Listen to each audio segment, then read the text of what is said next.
Hey family, welcome to another edition of Capital Jazz TV. My name is Marcella Chapard, the bass man, and I am so pleased to be joined today by a sister that Billboard magazine ranked as one of the top dance artists of all time. We are welcomed this morning by none other than Crystal Waters, the queen herself. Welcome aboard the Capital Jazz Thanks for SuperCruise, having my me. dear. Thank you. Your first time here, how's the cruise been for you so far? It's been fun. I've been getting adjusted, little Dramamine here and there. Feeling the boat rock a little Yeah, bit. but it's been Yeah. fun. Everybody's really nice. Everybody's so happy. It's really nice. You've been able to interact with some of the patrons, some of the Yeah, guests they here. don't know who I am now. Are you No, serious? and I love it like that. So She is what you call I just say I'm here for a incognito. family reunion. Nice, nice. Yeah. So you've been in the game for quite some time now. Let's take a step back for those out there who may not be fully familiar with the difference between house music and dance music. What is the difference between house and dance, and where did they originate? I think house music originated first. It's more soulful, more bass, more darker, deeper. I Right. think the more commercial stuff is considered dance. Okay. So it's more, suitable for radio and stuff like that. So that's for me. That's the difference. I think I got lucky because, Gypsy started out in the underground and it crossed over to radio. It was something very new, and I think it was structured in a way that the pop radio stations could take it in. Right. And now we have EDM music, electronic dance music. Yeah. What's your feeling on That's this EDM? gentrified house music to me. Wow. They just changed the name Okay. to electronic. Has been done with black music over since the beginning of time. I think Right. so. That's And all now it you is. have EDM DJs out there that are making, 10, 20, $30,000 a night. Oh, they're making spinning something. music. At the height, they were making 200,000. That is ridiculous. Yeah, but now that's kind of fallen off. Now they're to be cool again. Now they're doing house music again. Okay. But they've kind of changed it a little bit.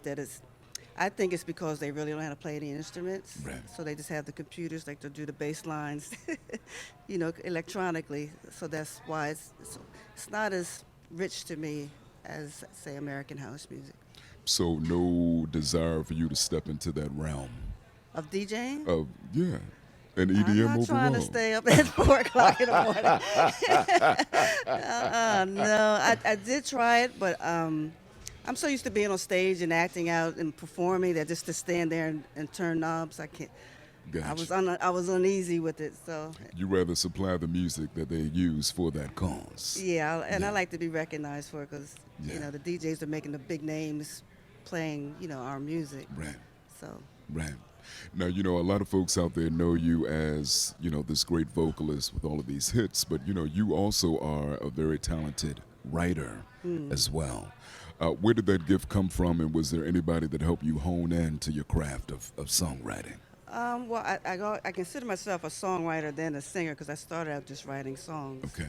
I come from a musical family. My great aunt was Ethel Waters. Oh, yeah. My father was a jazz musician, and I used to tour with him every summer. Okay. And I think, and I would go through all his crates of music. I love like Ella Fitzgerald and all that stuff. I think I just kind of took it in. I wrote poetry when I was in junior high school, and I took poetry classes and learned about structure and stuff. So I think that helped. And I was very a quiet person that liked to stay to themselves, so it was always easy for me just to go into my mind and In your world. yeah, in my Yeah. world. So early in your career, you teamed up with an incredible production team, the Basement Boys, and you all did some incredible work together. Would you say that your connection with them kind of catapulted things for yourself, or was it the other way around and you helping to catapult things for I them? think we helped each other, but well, at first I didn't know anything about dance music when I met them. I was trying to be the next Sade. Oh, wow. If you remember the ponytail and Yeah, gypsy. yeah, yeah, yeah. So I was doing more of a jazzy thing. hmm And then when I met the Basin Boys, they gave me the dance house tracks to write to. And once I got into it, I really got into it. And I got into the club scene, went up to New York, Sound Factory, Nice. and got into the community. And I guess, it gelled for me then. So I guess that you would say they helped me get into it. Okay. Now, we all know that as a musician, you have not lived or you have not reached the pinnacle of success until TV One does an episode of Unsung on you, Yeah. in which Crystal's Unsung debuted back in March of last year. How was it for you to see your life essentially play out on the screen? It was interesting. I mean, they had asked me to do it before, and I was like, no, because I know how they do it. You go up and then down. There's a Yeah, tragic end, right, right, and I right. was like, I don't have a tragic end. Okay. So, and then when we did it, I thought it was going to be boring for everybody, but Mm. it was nice to see everybody come together. It was like, I don't mean to be macabre about this, but it was like being at your funeral. You get to see what Wow. everybody said about you. Getting your So flowers while you're still yeah. here. So that was really nice. And it took, it takes you through a little emotional roller coaster because you have to go back through all those scenes of what Right, right, happened, right. how everybody was feeling, and all that stuff. So it took a couple months, maybe even to shake it off, Wow. Yeah. So, in your own words, in a sentence or two, what makes Crystal Waters unsung? I think I'm unsung because people don't realize how much I do and how Mm. much I've done Okay. because I'm not on the pop radio anymore. People ask me, where have you been? I'm like, I'm still in the Still club. Where here. you Right, been? right, It's the right. last time you've been to a club? So I think when you use the word unsung, I think that fits me in that respect. So 30 plus years in the game now, and you're still essentially in the game. As you mentioned, you're still in Hmm. the clubs, and you're still putting out new music as well. Yeah. Tell us about your current single that you have out there, and also your latest endeavor with your own music label. Okay. Well, my last single I had just got my 13th number one Billboard dance. Sorry, I Nice. hit you. Okay. And this new song is with Hi-Fi Sean called Heavy, and it's actually kind of similar to Gypsy because it's talking about what's going on in the world today. Because the hook is this world is heavy on my mind. Okay. That just got released. We're getting major backing from all the major big hitters: Fatboy Slim, Roger Sanchez, um, Idris Alba. Oh, nice. Okay. A lot of good names playing it. Yeah. Um, and I also have my own label, which just launched last July, and our first release called Tongues is Afro House. Got over 1 million streams. This Nice. is, me sitting at home promoting it myself. So Okay. I learned a lot about that, and I'm having fun. And actually, we just opened up submissions. So if anybody's out there, you can send your demos to demos Oh. at iahrecords.com. IAH Records, which stands for Okay. IamHouseRecords.com. So I'm doing that, and I also have a skincare line for men called Get out of Boyface. here. Yeah, this is my second year with that. How did that come about?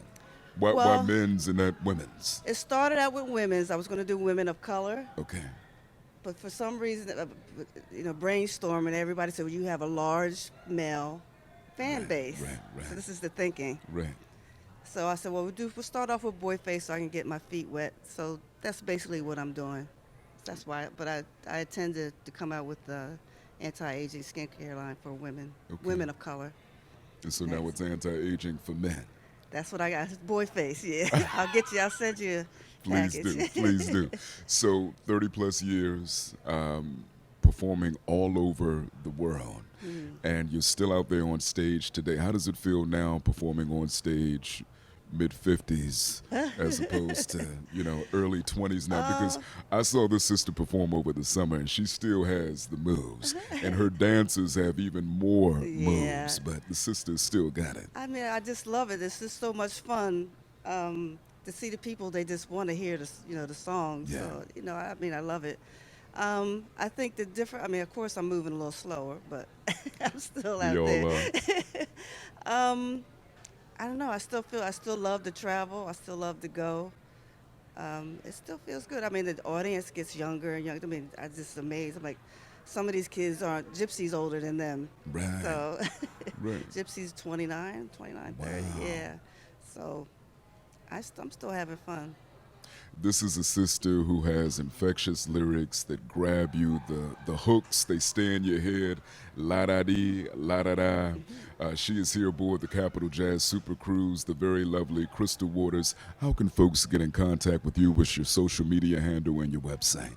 I'm all over Instagram. So Instagram is Crystal Waters. My Gmail is on there if you want to contact me.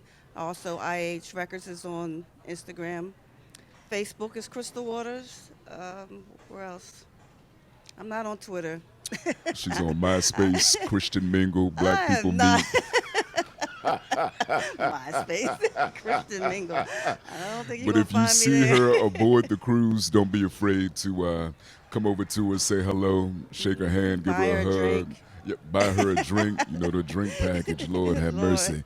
Anyway, the lovely Crystal Ward is hanging out here on Capital Jazz Super Cruise on Capital Jazz TV. Thank you so much, my dear. All right, thank you. All right. You're great.